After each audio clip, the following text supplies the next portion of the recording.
My way, or the highway, and in the driveway is a nice range. Cause I grind through the climb, I invite pain. You'll never hear me, bitch, nah, I don't complain. Just gotta flip the switch and you can go and obtain anything you want, anything you need. Your mind's got the key ingredient, it's belief. They'll deceive with the negativity, but I just slide right by that energy. Even when you feel low, you can still go. Even when you feel slow, you can still go.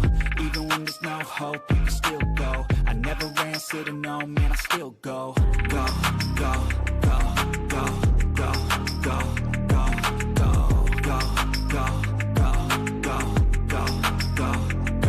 go, go, go, go. What's going on, everyone? Jackson Muniz and myself, Ryan Anderson, here for the Gallop Out crew. We're going to be previewing a sequence every week now from HORSESHOE Indianapolis, our fun sponsors out there. Jackson, we're covering the Turf Pick 3 this week. It won't always be the Turf Pick 3, but the weather looks nice. It'll be the first Turf Pick 3 of the season, so I feel like we got to jump in. We got tickets for you. We're obviously going to be diving into the past performances, and we got to get into it because, yeah, it's that's a sequence that's really taken hold. Shout out to Keeneland Jim, Mr. Jim Goodman, for really starting that off at Keeneland, and it's taken hold everywhere. And it's never a sequence that I'm going to, neglect. Yeah, especially at Horseshoe India. I played that sequence almost every day last summer, especially. They oftentimes have some rain, as we've seen earlier this spring, but certainly when we get closer to the summertime and even this upcoming Monday, the sequence we're going to talk about does look like the weather is going to hold up for turf racing. And I don't know about you, Ryan. I thought the sequence was pretty good. The sequence is really good. It's always very competitive. And I think as we go through the sequence, we're trying to beat a couple favorites. And if not favorites, some connections that I think automatically are going to take a lot of money, even though they might not be setting up the best horses. Jackson's going to be right back. I will throw up the past performances up on the screen. We have tickets for you, as I mentioned before. They're going to be scrolling down at the bottom of the screen. And as we go through, Jackson and I are both going to be using the rail horse along with one other. I'm going to go 1-7. Jackson is going to go 1-8. So I'm going to start down on the rail with just Ruthless, as Jackson is nice enough to join us once again. Jackson, I was just saying we're both using the one, and then we're going in a different direction with that second horse we want to use on the tickets. But remember, $3 minimum, player-friendly 15% takeout, and it is just a great sequence to dive into. We both have some skinnier tickets, but I do think we have some good value and some good prices in there as well. I like just I think at Indy the minimum is $1, unless they change it this year. But last year it was $1. You're right. I'm thinking of the $3 late pick 3. So thank you, which is also a new wager over there that we're going to be previewing some of these weeks, along with the late double, both of those player-friendly takeouts. Just Ruthless down on the rail. Second start for Riley Mott. This one obviously I think is bred for the turf, and I like the dimension this one showed last time, being up close to a slower pace. That Tampa form has come back pretty nicely just around the country, mainly up in New York. I definitely think Tampa is not going to be an exception to that. And you see City Girl came out to win the next start. So this was a must use on my tickets. I might even press this one up a little bit if I play multiple. What were your thoughts? No doubt. She is way the horse to beat. And the other horse I'm going to use is a bigger long shot. This is certainly a horse I'm going to press up quite a bit. I would imagine 80% of the money of the money I'm going to use in this race at least is probably going to be on this horse. She ran well last time, and you got to remember that was a much better field than the one she's going to face on Monday. And that was her first start of the year. She was pressing the pace on the grass. I know it was a slow pace, but it's still not a great trip on the turf. You don't get any cover, and especially for a horse that has her running style, she wants to come from out the pace, and I think she's going to be able to do that in this race that has a lot of speed. All you got to do is look at the winner of the most recent. City Girl came right back to win a grade 3 up at Aqueduct, and Random Harvest is a nice horse as well. So she's been just facing significantly better. She's got a great post. She's got enough tactical speed to get herself in a position. Just seems like a really logical horse to launch this sequence. And I don't expect her to be any kind of crazy price, but I do want to use her quite a bit. Yeah, in my opinion, going to be the favorite as Jackson's getting a phone call because he is Mr. Popular. But we're going to go out. I'll go to the number 7 in, I'm going to say Junta is the name, but it could be Junta, could be Junta, who knows. But Joe Ramos, obviously a good rider out at Horseshoe Indy. And this is another one that comes in from Tampa with some form, different race there. Look, I think this one might need a little bit more pace, but I don't think that the first time on turf was a discouraging effort by any means. So this is one I definitely wanted to use in. Obviously, 22-1 last time. We're only going to get about 6-ish to 1 on this one, but I did think that the number 7 Huta had a shot here. Anthony Gravitz, certainly a good trainer out at Indy, and I like the breeding top and bottom to go long on the grass. So 1-7 for me in the turf pick 3. But Jackson, you're going to use Sammy Bermudez on a huge long shot here, but certainly has some back efforts to get back to. She does, and we talked about the pace a little bit, and there is, time for Masters is fast paced, but a lot of that is because I think a lot of these horses are stretching out from sprints, which they're going to be forward, but a lot of them don't necessarily need the lead. I think they'd be perfectly content sitting just a length off or so. And I do think there's a good chance she's the one that is potentially the speed of the speed. I'm not too worried about the synthetic races. She's clearly not a horse that handles that racetrack. We saw it last year. If you go through her PPs, she was terrible on December 4th of 24, and then came right back to the grass and got back to that good form. So I just think it's a surface she does not handle. As you mentioned, her turf figures are pretty good when she does decide to show up. And if she can shake loose at a big number, I want to have a little bit of money running through her as a backup. Yeah, certainly. If she shakes loose on the front end, she is going to be dangerous. So first leg of the turf pick 3, I'm going to go 1-7. Jackson is going to go 1-8. We'll move on now to race number 6. Race 6 is a mile for $12,500 claimers, obviously on the grass, as this is the turf pick 3. You can see our picks up there for leg number 2. I'm going to single the number 11. Jackson going 2 deep once again, going 7-11. Is it because he likes slushies, or what's your case on the number 7 Pilkington? I'm not a huge slushy guy. Are you? I know they have the really. day on. Yeah, I know they have the day on 7-Eleven where you get the free. My cousins used to bring in a cooler, and they would let them do it. They just bring a big old cooler and fill the whole thing up with slushy. Well, so there's 2 different days, right? Because there's July 11th, which is 7-Eleven. I think that's when you go in, you can get a free slushy of some, the medium size or whatever. But then there's also bring your own cup day for the slushies.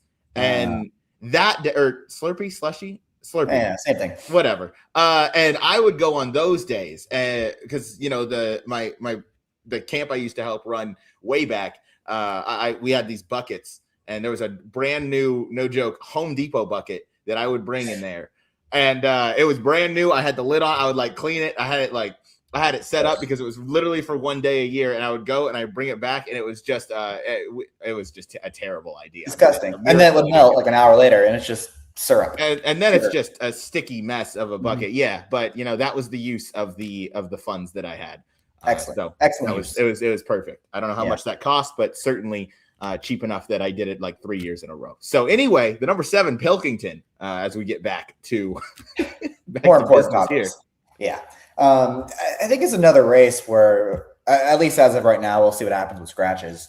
We have a full field of 12, and you have a lot of speed, and you have a race where the horse that's most likely to be favored here, drawn towards the far outside, is going to have a tough go of it, working out a trip from out there.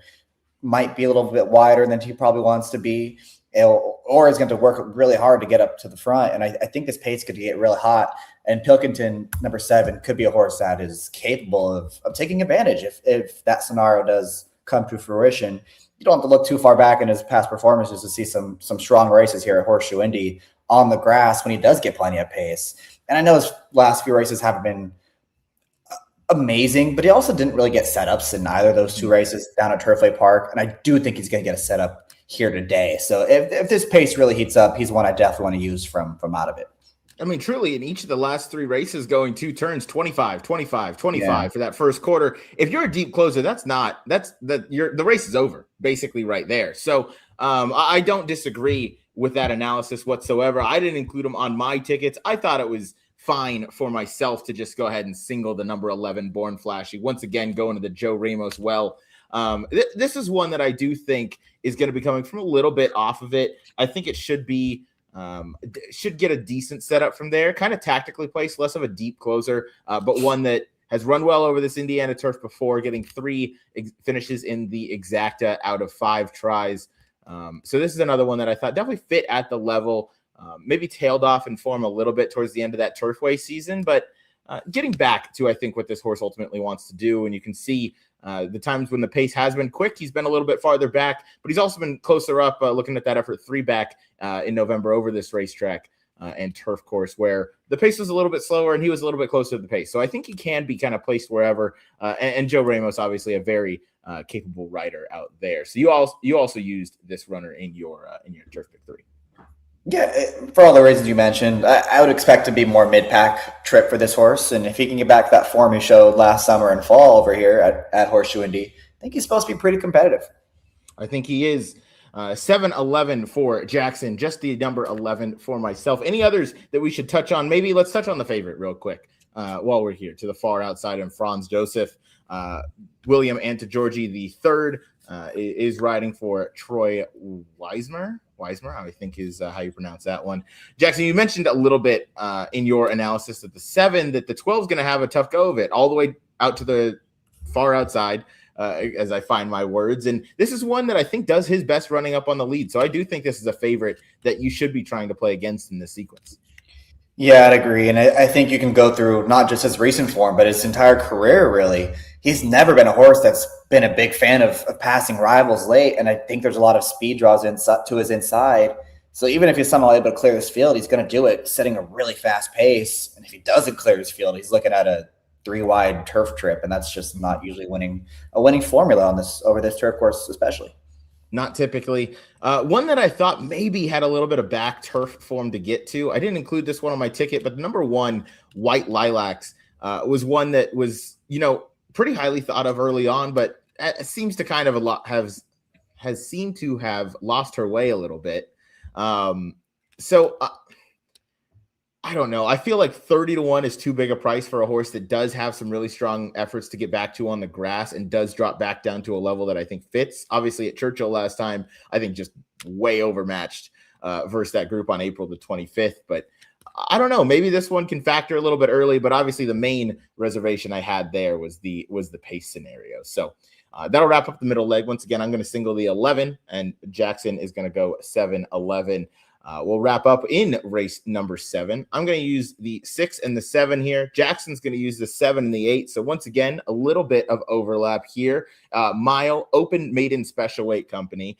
I actually want to start this one, Jackson, with the 4, who I think is going to be favored, if not co-favored. Certainly one of the top 2 betting choices in here. You and I both right there.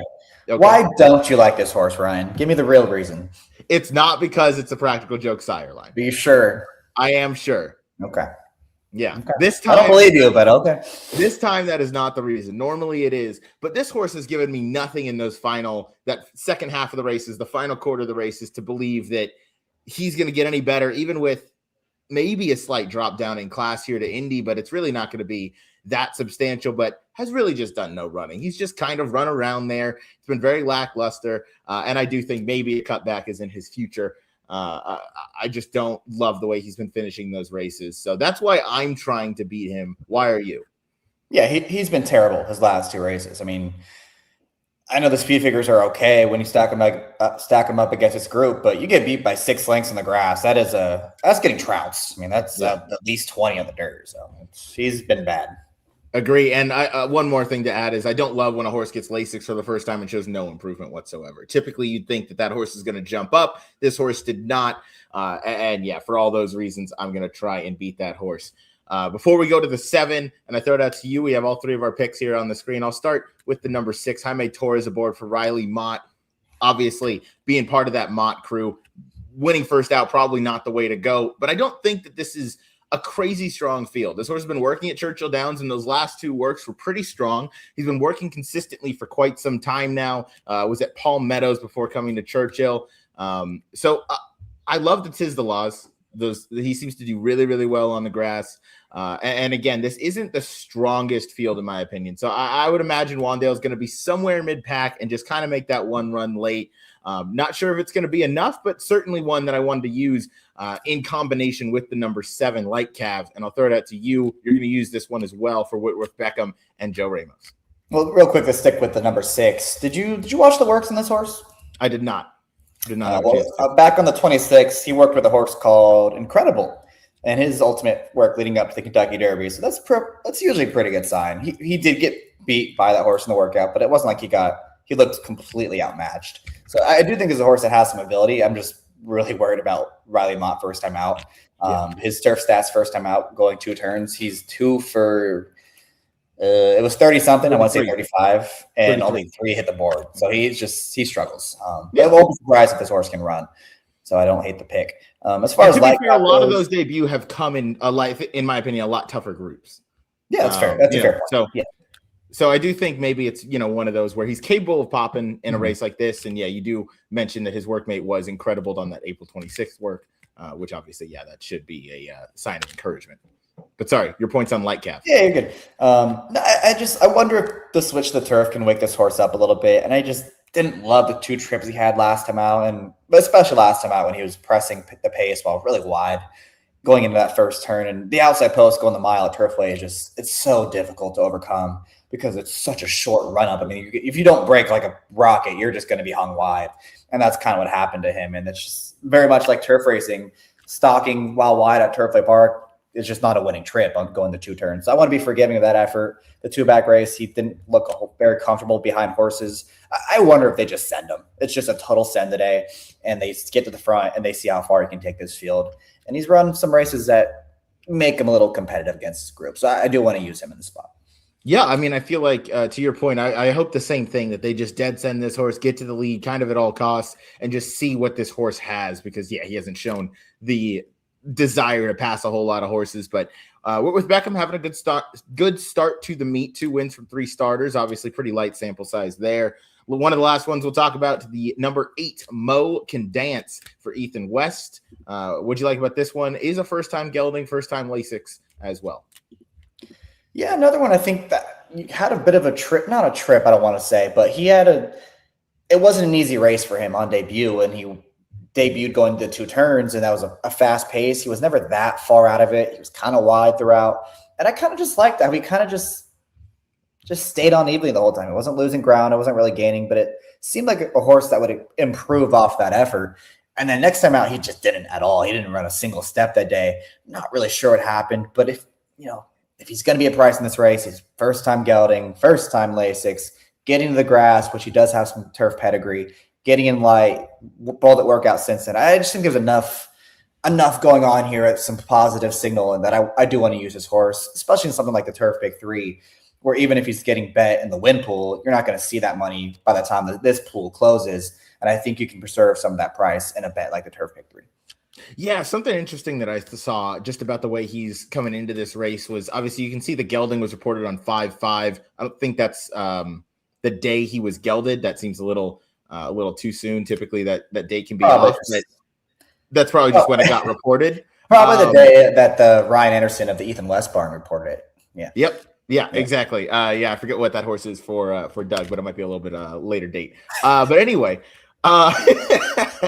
so I was just going to point out that I think whenever he was gelded, I think it takes a little bit of time for that to kind of take effect, and his work pattern in those last 2 have kind of been a little different than his previous work pattern. So maybe that's a good sign. Maybe that's just him kind of coming into a race here, and Ethan West has him ready to go. But one I gave a little bit of a closer look to before we get out of here, Jackson, the number 9, your favorite on the morning line, Houston. Why'd you not like this horse? For me, it was just, I'm taking a short price on a horse doing something for the first time, and I don't know how he's going to handle the turf, seeing as he didn't handle the synthetic all that well. Yeah, I wish he'd run better at Turfway, which is the Turfway form usually translates better to the grass than the dirt form will translate to the grass. But I will admit there is a little bit of turf pedigree on the dam side, and especially at Nyquist. I mean, they can do anything. So it's not completely out of the realm of possibilities that this horse takes to the turf. I think ultimately, like you said, it kind of just comes down to the price. I think some other horses in here are more interesting at better prices. I would agree. I don't know. I don't remember when I noticed this. It was sometime in the last month. I didn't know Nyquist stud fee was $175,000. He can really do everything. Yeah, he's a good sire. I think even a little bit underrated, but maybe not for 175. I'll leave that to other people. But wrapping up the Turf Pick 3, leg number 3, I'm going 6-7. Jackson is going 7-8. So my ticket is going to be 2 by 1 by 2. If it's a $1 minimum, that'll be $4. $3 minimum, obviously, that's going to be $12. Jackson's going 2 by 2 by 2. $1 minimum, that'll be $8. $3 minimum, $24. And we're both going to be pressing up the 1 Just Ruthless in that first leg.